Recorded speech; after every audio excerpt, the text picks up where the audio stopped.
So what if I say that there's an activity that makes you use 100% of your brain, and it makes you feel better with it, and all that you need, I'm just holding on my laptop right now.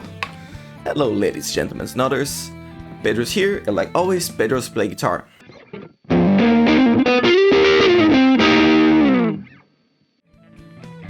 Okay, so what am I saying? Basically the idea is this: music stimulates all the areas of your brain. And it's not me who's saying, a lot of areas of the neuroscience says the same. Okay, but what so special happens on our minds when we listen to music? Well, there's a huge list of the things that happens. So the first item that I already mentioned is the activation of the brain. And listening and playing music makes your brain simultaneously activate the areas responsible for hearing, for emotion, for memory, and even rewards. Music also releases neurotransmitters like endorphin and serotonin that are responsible for causing your well-being on your brain and rewards and even the learning. Beyond that, most intense on children, but also in adults, improves the brain plasticity, is that the ability of your brain answer to adversities, making it adapt better and answer better to the new connections that your brain makes. And not even your cognition is out of this list. Listening and playing music helps to improve your attention, your ability to learn, not only in a passive way, even your ability to solve problems and perform better in general in all the areas of your knowledge. Music can be also used as a therapy. No, there's loads and loads of therapies involving music for people who brain damage, people with Alzheimer, people with Parkinson, and that's huge, man. That's huge. Okay, so who am I to be talking about that? I'm no one, but there's a lot of huge people who already said the same. One of the oldest studies came from the 1900, exactly 1900, and it was made by Carl Searcher. He was studying the effects of the music and how the brain can understand rhythms and this kind of thing, and how our brain perceives music in general. So later on, in the mid-20s, more precisely in 1960, we got Paul MacLean, who started to understand how the brain works. His studies were not like exactly about music, was more like how the brains connect to itself, but there's a section only telling about how music can contribute for using the brain altogether. So in the 70s, the music started to be used as therapy for Alzheimer and Parkinson, like I said before, by Oliver Sacks. And in the same decade, Alfred Tomatis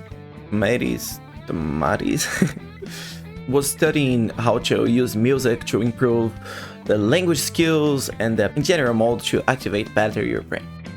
And then if the list is long before the 90s, in the 90s the things get crazy. I can't even read for you guys.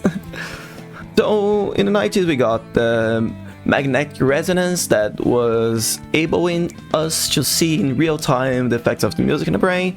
We got in 1997, Roger, Shaw, and Key, they were studying about like how learning music in the early days of your life can improve your brain for the rest of your life, or specifically about the spatial temporal and the reasoning skills. And another recent studies, way more recent, 2024, says that if you leave the like and subscribe to this channel, you're gonna have this amazing content twice a week, and how to mention in the shorts that I post every single day. So join our community and keep playing. Okay, so I already mentioned like many of the benefits, but some of them, most part of them, you don't even need to be playing to have those benefits. So this passive engagement that is just listening to music can bring things like emotional response, triggering memories and feelings just for listening to the music, like how different tones affects your emotion, you know? And it also can help you to relax, to have a great time. How many times did you get how many times do you remember of a long day of studying or working hard, going home, just listening to some tunes that you like, and your day was just better? It's really common. And music in your brain build exclusive associations for your memory. Do you remember those old songs that you used to listen to school for, I don't know, memorizing the order of the planets in the earth or the letters of the alphabet, and there are so many. And it all only using music as a passive activity.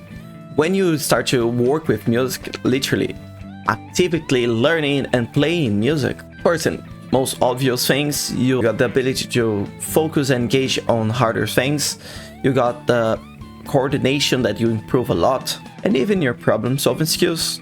And not only coordination, you refine your motor abilities of your hands. Play an instrument like a piano and guitar or drums requires movements not only coordinated but also really precise. Beyond that, you need to put like a lot of creativity to construct your own songs, or even to make the songs that you already know in your own way. And it all will help mention the social skills that you're gonna have when you start to play with someone, or even when you play for someone. Who never saw those kids who used to bring the acoustic guitars to the schools and like make their mess and make friends like that? Sometimes they're like shy and everything, and this is the way that they discovered to become more social. And I mentioned the studies since the modern era, right? But the studies are way further than you imagine. The first to mention like activity that I can't remember right now was Pythagoras. You know, Pythagoras, famous for the math.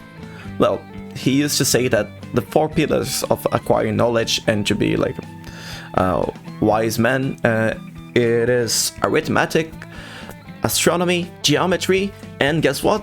Music. And back in the day, the modern music was basically created by Pythagoras.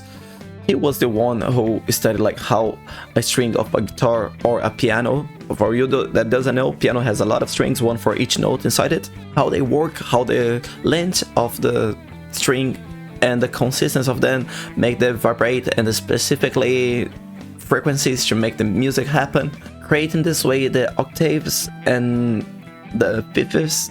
And all the music that we know nowadays is based on fifths. It's subject for another video, but it's good to mention. And he was even using music as a therapy. Like we saw it happen like only on the 70s again. And if you think that he was alone, he wasn't. Even Plato was related to music, Aristotle was related to music, Confucius was related to music, and Plotinus, like we have mentioned many others through the history. So in every end of the video I say for you guys, keep playing, and I'm not saying this for me. Did you see the benefits that keep playing can make to yourself? Did you all that are not subscribed and didn't leave the like on the channel see the benefits that I'm trying to pass to you guys? Come on, help me to help you. Follow this channel, see this amazing content twice a week. We have mentioned the shorts that we got like every day. Let me know what you like, what you didn't on this video, and tell me how to make it better. Well, we're a community. We have to help each other, right? And I think that's all for today, guys. Thank you for everybody who stayed until here. Thank you for everybody who learned something with this. Your learning is my motivation to keep doing this. So I think that's all for today. Hope that you have a great day, and see you guys.